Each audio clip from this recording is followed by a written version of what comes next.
আজকে আমরা আলোচনা করব 1855 খ্রিস্টাব্দের সাঁওতাল বিদ্রোহ নিয়ে।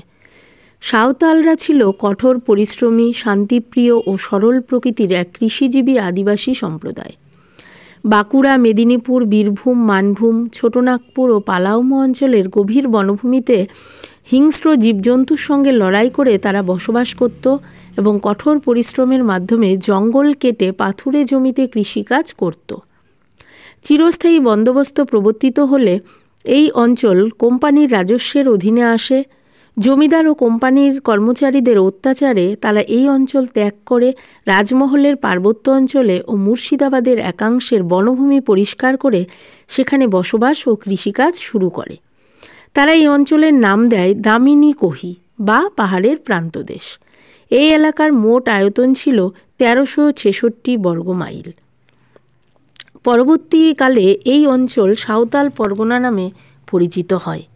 এই অঞ্চলেও তারা জমিদার ও সরকারি কর্মচারীদের অত্যাচারের হাত থেকে কিন্তু রেহাই পায়নি।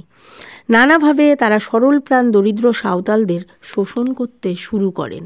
সাঁওতালরা কঠোর পরিশ্রমের মাধ্যমে জঙ্গলাকীর্ণ পাথুরে জমিকে আবাদি জমিতে পরিণত করেছিল, কিন্তু নতুন ভূমি ব্যবস্থায় সেই জমির উপর খাজনা ধার্য করা হয়।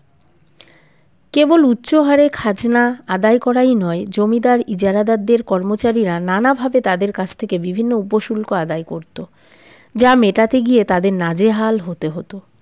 নতুন ভূমি রাজস্ব বন্দোবস্তে নগদ অর্থে খাজনা মেটাতে হতো, তাই তারা মহাজনদের কাছে ফসল বিক্রি করে নগদ টাকা সংগ্রহ করত। বিদেশি মহাজন ও ব্যবসায়ীরা এখানে নানা জিনিসের দোকান খুলে বসে। ফসলের বিনিময়ে ওই সব দ্রব্যাদি চড়া দামে কিনতে গিয়ে সাঁওতালরা সর্বশান্ত হতো। লর্ড ডালহৌসির আমলে রাজমহল, রামপুরহাট, ভাগলপুর, সাহেবগঞ্জ প্রভৃতি অঞ্চলে রেলপথ সম্প্রসারণের কাজ শুরু হলে এই অঞ্চলে রেলের ইংরেজ কর্মচারী ও ঠিকাদারদের আবির্ভাব হয়।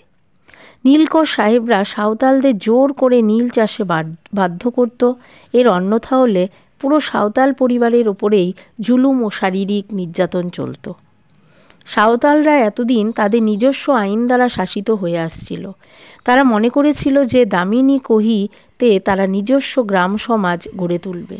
সেখানে প্রধান হবে তাদের চিরাচরিত নিজস্ব দলপতিরা, মাঝি, পরগনা, পারানিক। কিন্তু বাংলার ছোটলাট ফ্রেডারিক হ্যালিডের নির্দেশে তাদের ব্রিটিশ দেওয়ানি ও ফৌজদারি আইনের অধীনে আনা হয়। এর ফলে সাঁওতালরা প্রচণ্ড ক্ষুব্ধ হয়ে পড়ে।